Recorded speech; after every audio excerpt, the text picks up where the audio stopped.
autorev1. You think you can reverse engineer? Let's test out your speed. Here's the command to connect to it. So we'll go ahead and connect to that. We get a huge amount of hex. Welcome. I think I'm pretty good at reverse engineering. There's no way anyone's better than me. Want to try? I have 20 binaries, 1 second each. All right, so here's the binary. We'll copy that.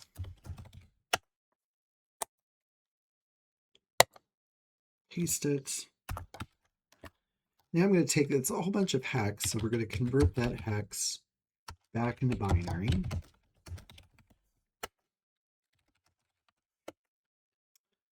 It says it's missing the section headers.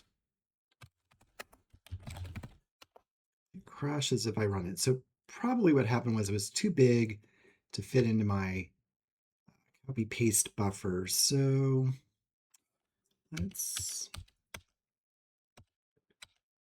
do this. We'll just redirect it to the file.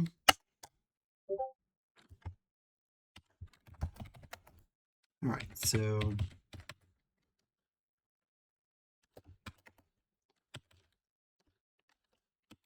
we'll write that out to that's. All right, so now we'll do that.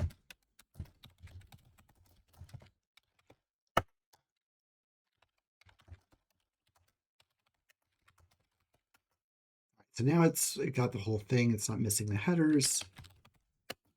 What's the secret? Nice try. All right, so can you look at this?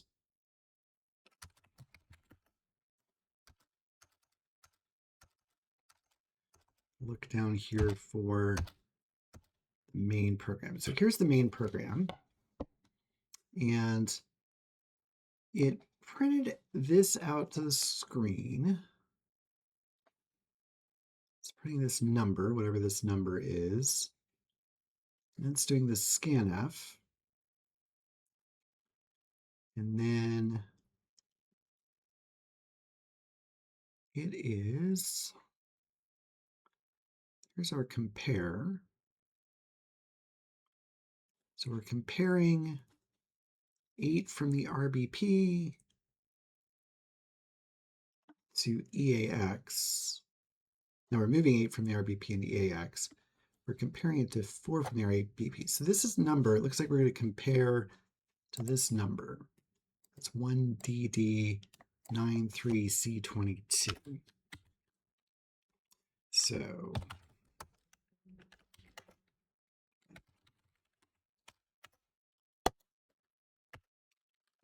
DD93C22. So that's 500,775,970. 500,775,970. Correct. All right, so it looks like we need to look for this model thing here. And what's also interesting about this, if we look at that original file we downloaded, it actually printed that number to the screen. So I don't know if the authors left in some debugging code, or if they really don't want you to do the reverse engineering. I'm not sure what's going on there. But there it is. I'm not going to do it that way because, we're learning. And so we're going to actually do the reversing. So I've got a program here. We're going to connect. We're going to disassemble the code. So we're going to receive all these bytes. We're going to convert them from hex. We'll then try to extract the secret. So we receive the prompt up through the word bytes, then we get the rest of it. So we get those bytes, we convert them from hex, we're going to extract the secret.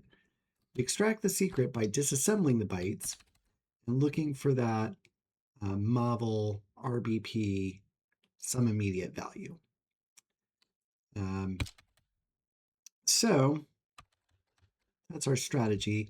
And it turns out that all 20 of these are going to be the same. and we just have to basically do it 20 times.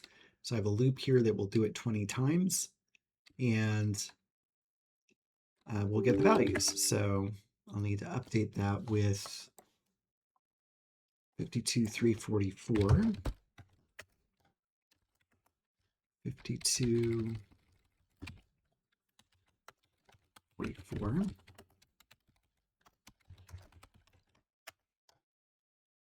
So it gets the secret. Now it's getting the secret by actually disassembling the code, not the leak.